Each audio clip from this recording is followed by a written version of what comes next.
Bonjour! À l'occasion de cette quatrième capsule d'écologie intégrale, nous allons parler des élections provinciales qui vont avoir lieu prochainement, le 3 octobre. Mais une petite réflexion avant ça pour commencer. Imaginons que vous commencez à être un peu inquiet pour votre maison. Elle donne des signes de fatigue, des craquements un petit peu inquiétants. Et là, vous faites venir un inspecteur, un ultra spécialiste en bâtiment pour qu'il fasse un bilan de santé de votre maison et qu'il vous fasse ses recommandations. Imaginez ensuite que le rapport de l'inspecteur est absolument dévastateur. Votre maison risque de s'écrouler si vous ne faites pas des transformations majeures. C'est la structure qui est affectée. Il faut vraiment renforcer la structure. Il faut à peu près tout modifier pour que votre maison tienne le coup. Imaginez encore une fois que vous vous dites, ah ben là, c'est pas même grave, je vais mettre un petit peu de peinture puis ça va améliorer les choses. Ben, je suis pas sûre qu'il y a beaucoup de gens qui décideraient de faire ça quand il est question de sécurité, que c'est le toit qu'on a sur la tête, on veut pas justement qu'il nous tombe sur la tête. Pourtant, c'est ça qu'on est en train de faire collectivement.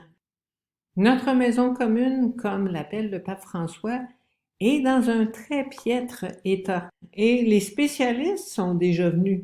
C'est-à-dire que les spécialistes de toutes les disciplines scientifiques qui sont pertinentes, les experts du climat, les experts en sol, en agriculture, en biologie, mettez tous les spécialistes que vous voulez, ils se réunissent pour chercher, pour réfléchir, pour faire le bilan de l'état de la planète et leurs rapports sont publiés régulièrement.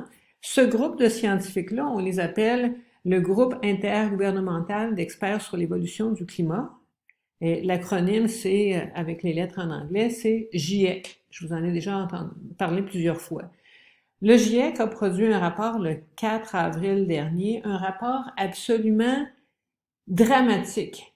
Il y a un appel à agir de façon urgente et de façon radicale. Mais pourtant, il y a un fossé énorme entre ce que les experts du GIEC disent et les mesures qui sont prises par les divers gouvernements un peu partout dans le monde, dont nos gouvernements au Québec puis au Canada. Sur l'image ici, on voit le jeune homme franchir facilement ce précipice-là, mais c'est pas si simple que ça.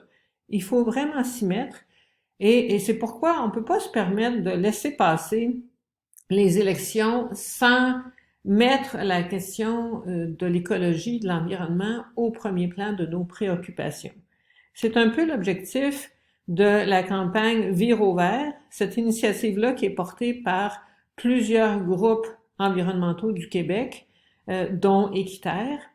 Et Vire au vert nous offre différents outils pour nous informer sur la question des élections provinciales et aussi pour agir.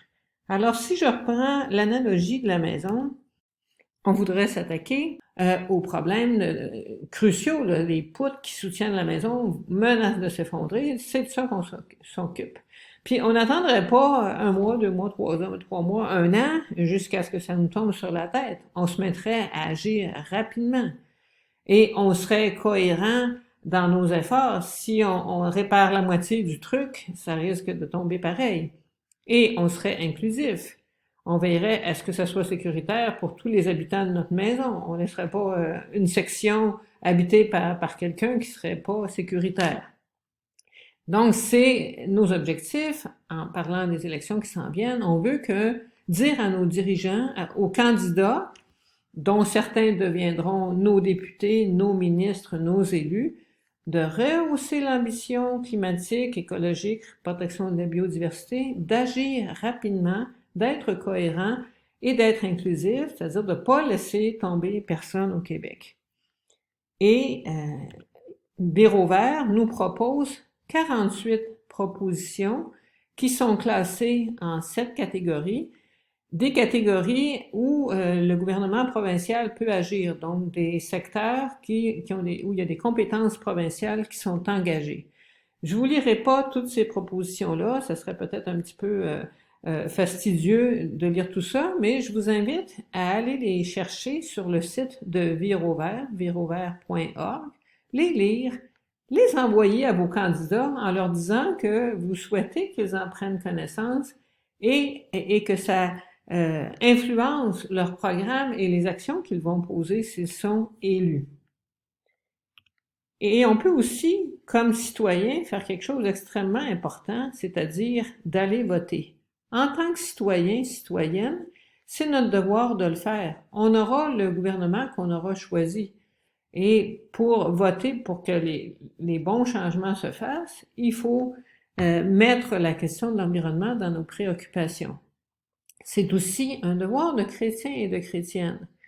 C'est désolant parfois quand on entend des chrétiens qui se disent « Ben moi, la politique, je trouve ça sale » ou bien « J'aime pas ça écouter les nouvelles, ça me déprime, j'aime mieux rester dans ma petite bulle religieuse. » Mais en fait, quand on dit ça, on est en train d'oublier l'invitation pressante faite par Jésus d'aimer notre prochain.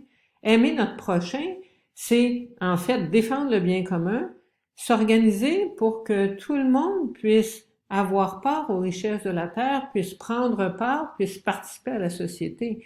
Donc, c'est cette question du bien commun qui doit être notre objectif principal. Bien commun qui inclut le bien commun des gens des autres pays, qui inclut aussi le bien commun de toutes les créatures de notre monde. Alors, le cynisme, l'indifférence, se boucher les yeux puis les oreilles, c'est pas vraiment des attitudes chrétiennes.